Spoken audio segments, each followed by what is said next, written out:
High friends welcome back to my channel. तो आज के आमी तुम्हादेर संगे जे रेसिपिटा शेयर करब सेई रेसिपिटी सबार अत्यंत प्रिय एक रेसिपि इलिश माछ। तो देखो सर्षे बाटा दिये आमी इलिश माछटा किभाबे रान्ना करी। तो এই দেখো আমি প্রথমে মাছটাকে ভালোভাবে একটা চামচের সাহায্যে আঁশগুলোকে এইভাবে ঘষে ঘষে ছাড়িয়ে নেব, তারপর পরিষ্কার করে ধুয়ে নেব। ধুয়ে নেওয়ার পর আমি এটাকে পিস পিস করে নিজের ইচ্ছা মতো করে আমি কেটে নেব। তারপরে চলে যাব রান্নার ঘরে। তো এই মাছটা কাটতে কাটতে আমার শাশুড়ি মায়ের কথা খুব মনে পড়লো। আমার শাশুড়ি মা যখন মাছ কাটতে বসতেন তখন আমাদেরকে কিন্তু দেখিয়ে দিতেন এইভাবে, এই দেখো সুপারি, এইটা পৈতা, এটা এটা ওইটা দেখিয়ে দিত। তো দুটো জিনিস আমি খুব মনে রেখেছি, তো তোমাদেরকেও সেই দুটো জিনিস শেয়ার করবো, একটা সুপারি আর একটা পৈতা। তো দেখো এই মাছের ভেতর থেকে এই ফুলকোগুলো আমি বার করে ফেলে পরিষ্কার করে ধুয়ে নেব। ধুয়ে নেওয়ার পর আমি মাছটাকে কাটবো, কেটে তোমাদেরকে দেখাচ্ছি। তো এই যে আমার কাটা হয়ে গেছে, এবার আমি মাছটা পিস করতে শুরু করে দিলাম। তো প্রথমে মাথাটা কাটার পরেই আমি সেই পৈতা বলে ওই জিনিসটা বার করে দেখাবো। তো এখানে দেখো প্রথমে সুপারিটা আগে বার হয়ে যাবে, সুপারিটার সঙ্গে সেই পিত্ত বলে না ওটাও বার করে আমি ফেলে দেবো, পিত্তটাকেও বার করে ফেলে দেবো।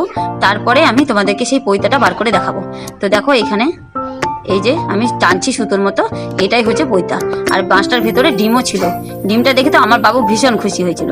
তো এই দেখো ডিমটাকে আমি বার করে নিচ্ছি হাতের সাহায্যে। ঠিক করে বার করতে পারছিলাম না, তার জন্য একটা চামচ দিয়ে আমি আবার ওইটাকে একটু করে ঘুরিয়ে ডিমটাকে বার করে নিলাম। দিয়ে দেখো আমি এবার পিস পিস করে নিচ্ছি। তো এই দেখো একবারে পিস পিস করে আমি এগুলোকে কেটে নিচ্ছি। তারপরে যে লাস্টের অংশটা থাকবে লেজারটাতে আমি একটু করে চিড়ে দেবো, যাতে লবণ হলুদগুলো ভালোভাবে ঢুকে। তো দেখো মাছ কাটা আমার একদম হয়ে গেছে। এবার আমি চলে যাব রান্নাঘরে। তো দেখো রান্নাঘরে চলে এসেছি, এই কড়াইটার মধ্যেই আমি রান্না করব, তাই জন্য একবারেই এই কড়াইটাতেই মাছটা সাজিয়ে নিচ্ছি। লবণ হলুদ পরিমাণ মতো আমি একবারেই দিয়ে দেবো। তো লবণ হলুদে ভালোভাবে মেখে নিয়ে এটাকে আমি ঢেকে রেখে দেবো। তারপর আমি চলে যাব শিলনোড়ার কাছে। শিলনোড়াতে আমি নিয়ে নিয়েছি এখানে লঙ্কা, পোস্ত আর সর্ষে। লঙ্কা আর পোস্ত দিয়ে ভালোভাবে বেটে নেব, তার কারণ পোস্তটা একসাথে বাটলে তেতো হয়ে যাবে, তাই ওটাকে আলাদা করে রেখেছি। পোস্তটা একটু বেটে নেওয়ার পর আমি সর্ষেটা মিক্স করে একসাথে আবার বাটবো। তো দেখো আমি কিভাবে বাটনা করি। তো এই দেখো আমি একদম সব মশলাগুলোকে রেডি করে নিয়ে তারপরে আমি চলে যাব রান্নার স্টেপে। তো দেখো বাটনা এখন করছি আমি, এই যে ভালোভাবে মিহি করে বাটনা করতে হবে।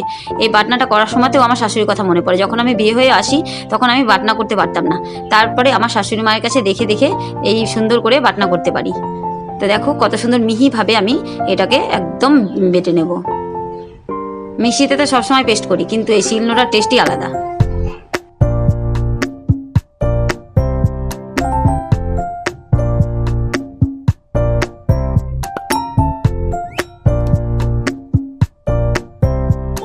তো এই যে আমার মশলাটা একদম পেস্ট করা হয়ে গেছে। এবার আমি পাটা থেকে আস্তে আস্তে সুন্দরভাবে এই মশলাটাকে তুলে নেব। প্রথমে জল দিয়ে এই যে শিলনোড়ার গায়ে যেগুলো আছে সেগুলোকে তুলে নিচ্ছি, তারপরে পাটা থেকে তুলে নেব।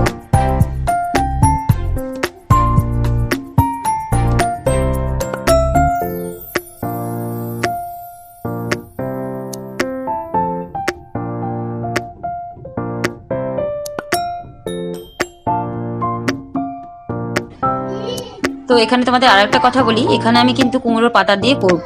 তো কুমড়োর পাতা দিয়ে করব বলে আমি কুমড়োর পাতাটাকে আগে শিরগুলো তুলে নিয়ে ভালোভাবে পরিষ্কার জলে ধুয়ে লবণ দিয়ে ভিজিয়ে এটাকে আমি ঢাকা দিয়ে রেখে দেবো কিছুক্ষণের জন্য। তারপরে দেখো আমি হাতের সাহায্যে ভালোভাবে চিপে নিচ্ছি, চিপে এটাকে রেখে দিলাম। তারপরে যে মশলার পেস্টটা রেখেছিলাম সেটা আমি এবার ভালোভাবে মাছের সাথে মাখিয়ে নেব। তারপরে এতে পরিমাণ মতো জল দিয়ে আমি মাছটা যে পরিমাণে জল দেবো সেই পরিমাণ আইডিয়া করে নিয়ে আমি এটাকে দিয়ে দিলাম। তারপরে দিয়ে দিব সরষের তেল। এই রান্নাটা অবশ্যই সরষের তেল দিয়ে করতে হবে, নাহলে কিন্তু টেস্টটা আসবে না। তো এই যে আমি সরষের তেল দিয়ে দিলাম পরিমাণ মতো। আর এই যে চিপে রেখেছিলাম তোমার লবণ দিয়ে মাখিয়ে রাখা কুমড়োর পাতাগুলো, সেগুলোকে সাট করে আমি এই মাছের ওপর দিয়ে ঢেকে দেবো।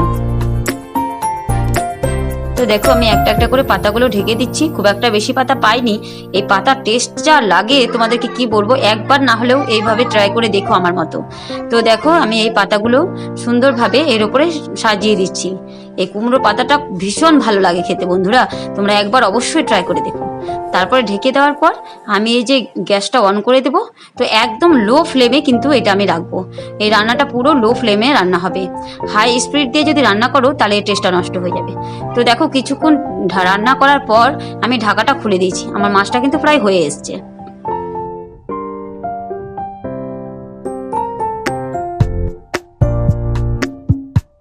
তো দেখো বন্ধুরা, আমার মাছটা কিন্তু হয়ে গেছে। এর উপরে আমি একটু সর্ষের তেল ছিটিয়ে দেবো। সর্ষের তেল ঘুরিয়ে দিলে এর টেস্টটা আরও বেড়ে যাবে, তাই জন্য আমি এখানে একটু সর্ষের তেল আবার দিয়ে দিলাম। এইভাবে মাছ রান্না করে একবার অবশ্যই খেয়ে দেখবে বন্ধুরা। গরম ভাত দিয়ে যে এর কী স্বাদ লাগে বলে বোঝাতে পারবো না তোমাদের। তো দেখো আমিও আমার গরম ভাত দিয়ে সার্ভ করে দিচ্ছি আমার মেয়েকে। আমার ভিডিওটি যদি ভালো লেগে থাকে অবশ্যই আমার চ্যানেলটিকে সাবস্ক্রাইব করো। আর যদি ফেসবুক থেকে দেখে থাকো তাহলে আমার পেজটিকে ফলো করে আমার পাশে থাকার অনুরোধ রইল। এতক্ষণ ধরে ভিডিওটা দেখার জন্য তোমাদেরকে অনেক অনেক ধন্যবাদ বন্ধুরা। টাটা।